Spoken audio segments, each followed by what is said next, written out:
Boa noite, pessoal, tudo bem?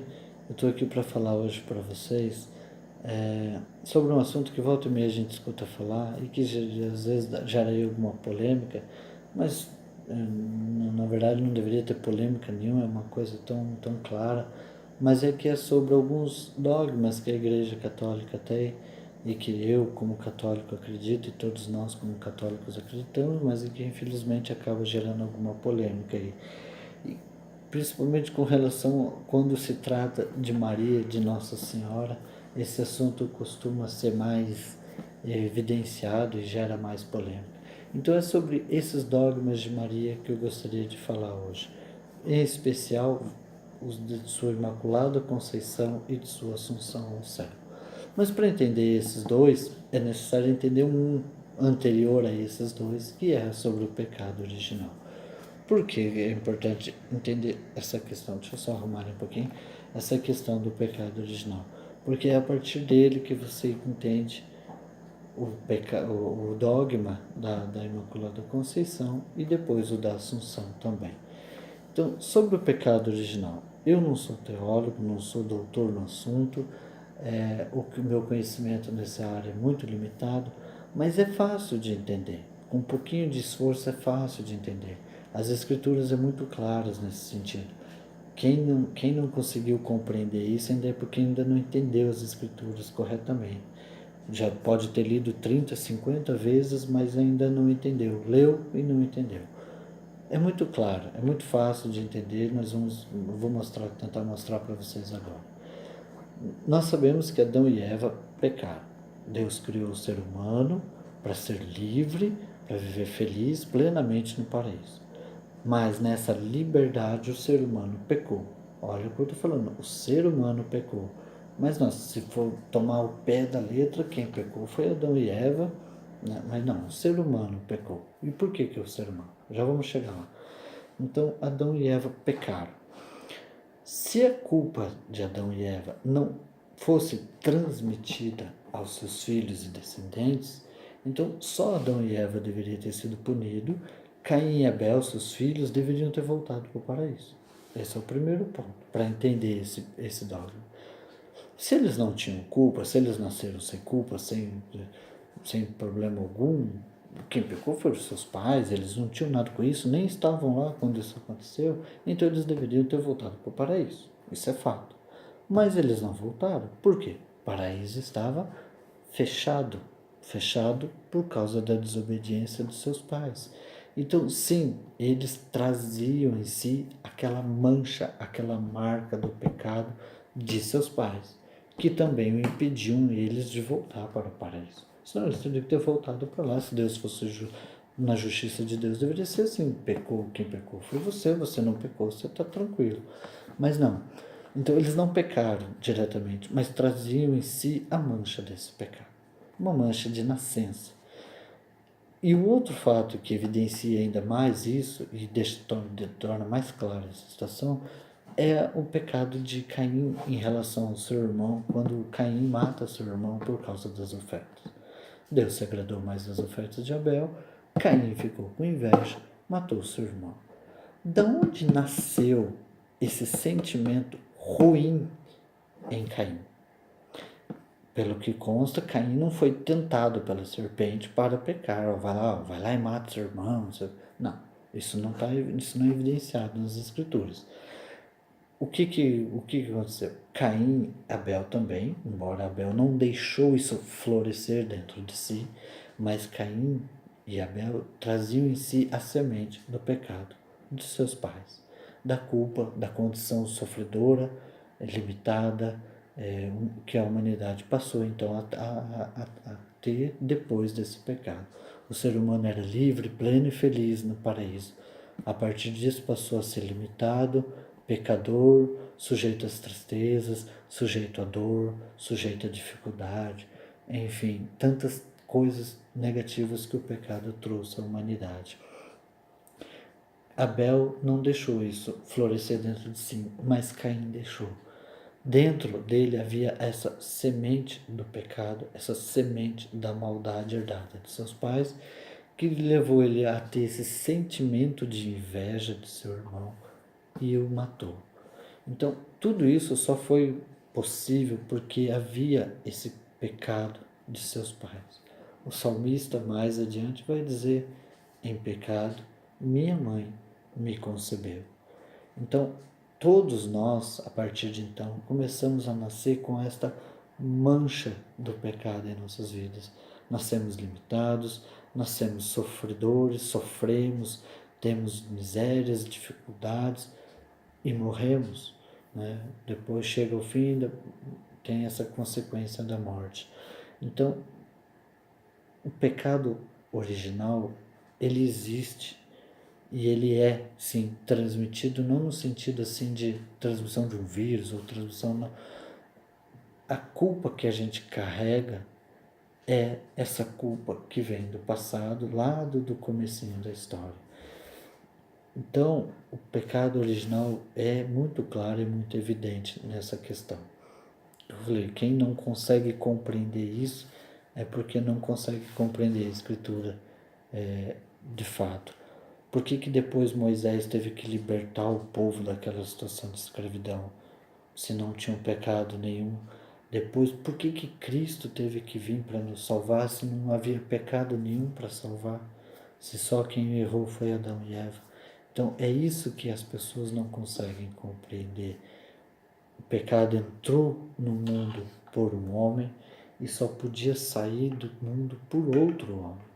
Cristo, que fez a redenção de uma forma mais maravilhosa ainda, uma nova criação, fazendo novas criaturas com a redenção ofertada na cruz.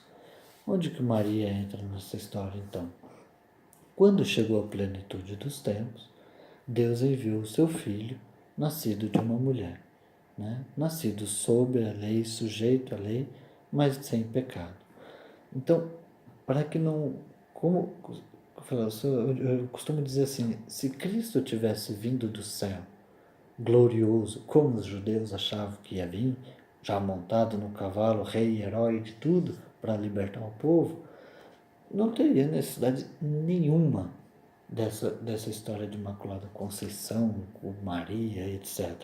Ele viria glorioso, salvaria a humanidade e glorioso voltaria aos céus. Mas ele quis nascer na humanidade, na história, nascer como uma criança, igual a nós, à exceção do pecado. Essas escrituras deixam muito claro, Cristo em tudo foi igual a nós, menos no pecado. Então, se ele escolheu nascer de uma mulher, ele não podia nascer de uma mulher que tinha pecado, porque senão ele ia também receber essa culpa, e essa culpa obviamente o impediria de cumprir sua missão. Ele não seria nem sequer Deus se ele tivesse um pecado. Então ele não poderia nascer de alguém, de uma mulher que tivesse pecado, para ele não receber essa culpa também. Então ele preservou na sua onipotência divina, na sua onisciência infinita. Esse é um mistério que só Deus sabe, não cabe a nós sabermos do porquê ele quis que fosse assim. Ele poderia muito bem ter salvo a humanidade com uma única palavra, assim como ele criou tudo com uma palavra, ele poderia ter salvado a humanidade com uma palavra. Sejam salvos e pronto, todo mundo estava salvo, assim como ele disse, faça-se a luz e a luz foi feita. Ele não precisou trabalhar muito para que a luz fosse feita, lhe bastou uma palavra. E a luz foi feita, a humanidade foi feita, a terra foi feita, tudo foi feito com uma palavra. Então ele poderia ter salvo a humanidade com apenas uma palavra. Se uma palavra teria salvo tudo, estaria tudo resolvido, tudo tranquilinho, mas ele quis participar dessa história. Ele quis que nós também participássemos dessa história, já que fomos nós que começamos essa história de erro, de pecado, de maldade. Ele quis que nós mesmos que causamos esse problema participasse também desse mistério da salvação. Ele salvou, mas ele quis que nós participássemos juntos. Então ele nasceu na nossa condição humana, assumiu a nossa condição humana, ele que já era divino, continuou divino, mas assumiu a nossa condição humana, nascendo de uma mulher, uma criança frágil, sujeita às doenças, sujeita a todas as dificuldades da época, para uma criança, quis nascer assim, nascendo de uma mulher que nós chamamos, que nós conhecemos como Maria. Mas para isso ele precisava preservar, preparar o terreno, digamos assim, para nascer sem pecado. Então ele preserva Maria de todo o pecado desde a sua concepção. Ela não tem esse pecado original preservado, foi preservada dessa culpa, tendo em vista pelos méritos de Cristo quando ele nascesse. Né? Deus já sabia que isso aconteceria, preservou Maria para que ele nascesse sem pecado. Há quem diga que se fosse verdade isso que eu estou falando, então a mãe de Maria também deveria ter nascido sem pecado e assim por diante, até chegar lá em Adão e Eva e veria que ninguém teria nascido sem pecado. Mas não é verdade. Isso não é necessário que a mãe de Maria nascesse sem pecado e assim por diante, lá até lá atrás. Pelo contrário, Cristo, Deus, na sua infinita misericórdia e onipotência, escolheu Maria para ser sua mãe e a preservou desse pecado. Mas como que a gente compreende isso? Tem um canto na igreja muito bonito que se canta na época do ofertório, que a gente canta assim, ó. A letra, eu só vou falar a letra, não vou cantar porque eu não sou bom cantor, mas diz lá a letra: sobe a Jerusalém, virgem oferente sem igual, vai, apresenta ao Pai seu menino luz que nasceu no Natal. E, junto à sua cruz, quando Deus morrer, fica de pé. Sim, ele te salvou, mas o oferecesse por nós com toda a fé. Aí tem mais uma estrofe, mas é só essa que não nos importa. Então a frase assim: sim, ele te salvou, mas o oferecesse por nós com toda a fé. O que nós acreditamos? Que como Deus é atemporal, o nosso tempo não limita Deus. Deus não está limitado ao nosso tempo como nós estamos. Deus é atemporal. Um dia para Deus é como 1000 anos para Deus é como um dia. Então ele é atemporal. A salvação de Cristo lá na cruz, que foi para toda a humanidade, ele aplicou primeiro a sua mãe Maria, antes dela nascer. Como ele existia antes dela, desde toda a eternidade, ela nasceu no tempo, ele aplicou a salvação lá da cruz, que ele já sabia o que aconteceria, como ele salvaria a humanidade, o que ele teria que passar para salvar a humanidade, ele já sabia o que ia acontecer, ele sabe de tudo. Então, aquele mérito aplicado a toda a humanidade, aquela redenção dada a toda a humanidade, ele deu primeiro a sua mãe, Maria. Então, Maria foi preservada do pecado, mas porque ela foi salva como qualquer um de nós, salva pelo seu Filho. A maneira como ela foi salva é um pouco diferente da nossa, mas o mérito vem da mesma fonte, a cruz de Cristo. Então, antes mesmo dela nascer, aquela salvação dada por Deus na cruz foi dada primeiro a Maria e depois, no tempo certo, dada a toda a humanidade. Há quem diga, mas onde é que está isso na Bíblia? Também, volto a repetir, isso tudo é fruto de uma compreensão que foi sendo feita aos poucos durante a história da humanidade. Toda revelação aconteceu em Cristo, isso é fato, isso é inegável, isso também nos é um dogma, é uma verdade de fé absoluta. Toda revelação aconteceu em Cristo. No entanto, a compreensão dessa revelação se deu ao longo dos tempos e se dá até hoje, né? De tão grandiosa, de tão maravilhosa que foi essa revelação, essa redenção feita por Cristo. Então, Maria é a primeira a ser salva. Então, assim, ela não foi algo mágico, um privilégio maravilhoso. Claro que é um privilégio ter sido a mãe de Deus, mas não que fosse algo assim espetacular. Ela foi salva como nós somos salvos.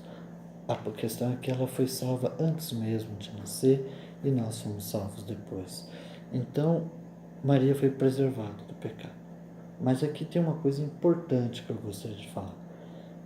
Apesar de ter sido preparada, escolhida, separada para ser a mãe de Cristo, Maria podia ter escolhido não ser a mãe de Cristo. Deus nos criou livres, com Maria não foi diferente, ele não fez Maria engessada, pronta, sem vontade própria. Não.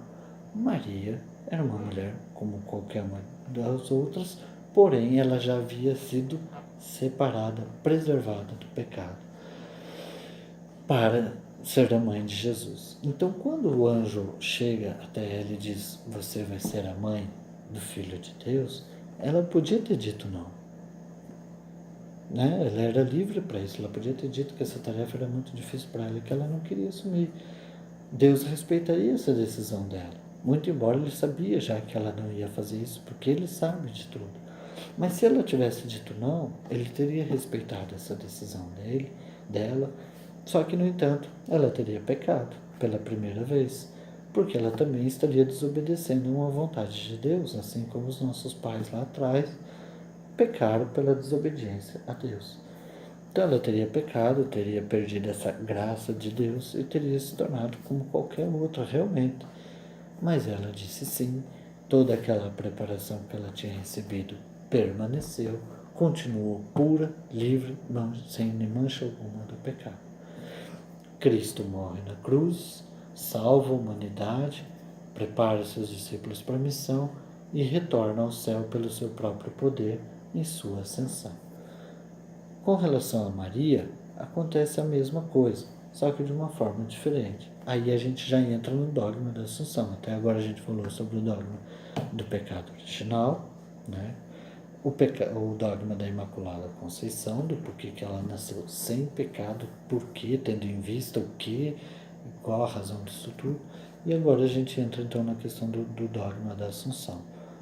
Maria, Cristo sofreu, padeceu, morreu na cruz, ressuscitou, subiu aos céus pelo seu próprio poder. Maria também passa por esse processo.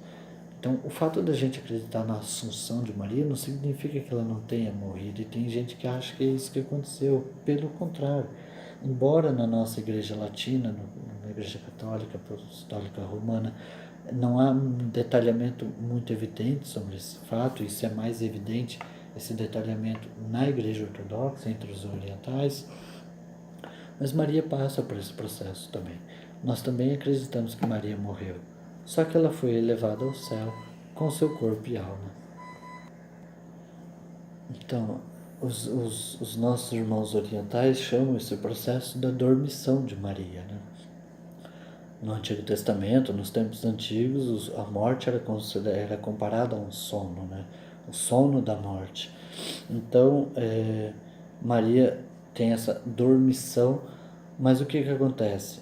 O corpo de Maria não fica preso à morte como o de Cristo não ficou. Né? Nós acreditamos nisso. Cristo, depois de 3 dias, ressuscitou em corpo e alma, e em corpo e alma subiu aos céus. Ou seja, o seu corpo não conheceu a corrupção. O de Maria é a mesma coisa. Ela passa por esse processo da morte, mas não tem o seu corpo corrompido pela morte. Só que, ao contrário de Jesus, que subiu ao céu pelo seu próprio poder e força, Maria não sobe ao céu por seu próprio poder e força, porque ela não tinha esse poder e força. Seu próprio filho a leva de corpo e alma para o céu. Como ela não tinha pecado, então ela não podia conhecer a consequência maior do pecado, que é a morte, a corrupção da morte, a morte eterna, a morte da alma. Então ela tem seu corpo elevado ao céu, junto com o seu filho.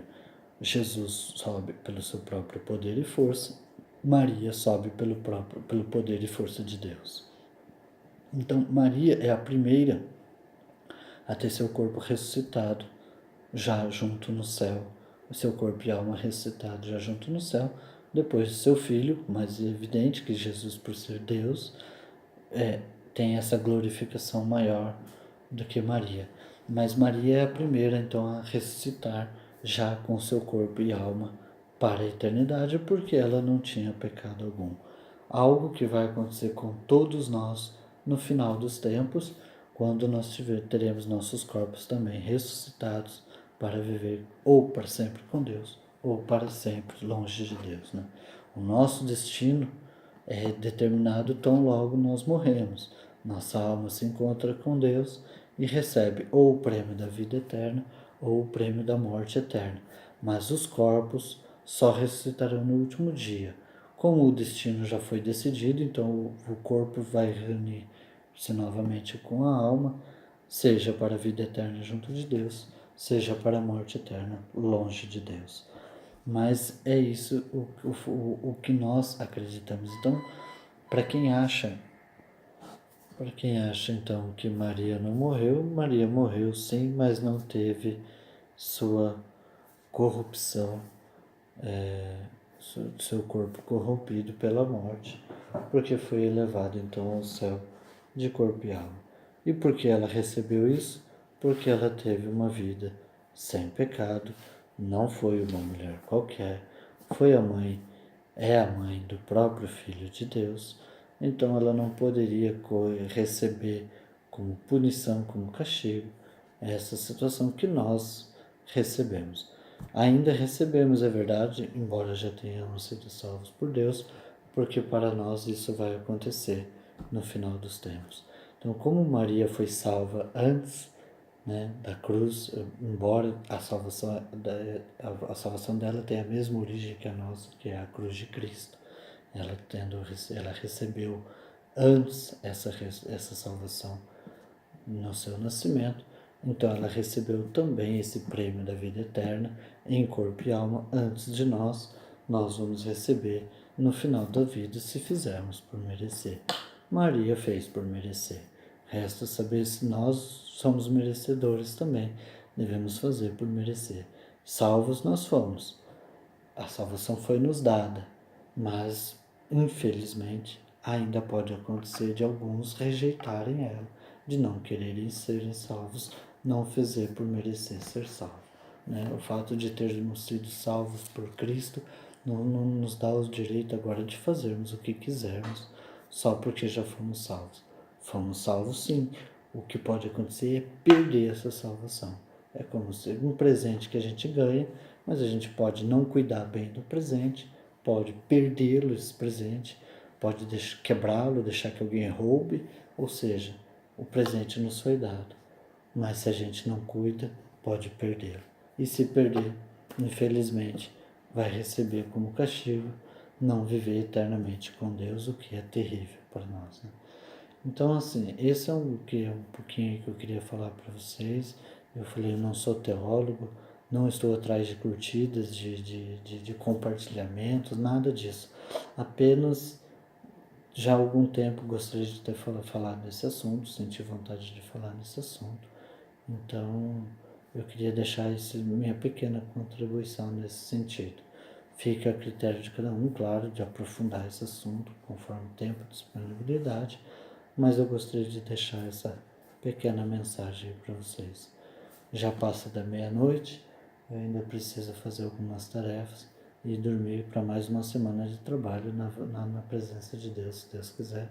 Né? Hoje é domingo, de domingo para segunda, então nós temos aí mais uma semana pela frente, se Deus quiser, para trabalhar e procurar sempre estar melhorando na nossa vida cristã.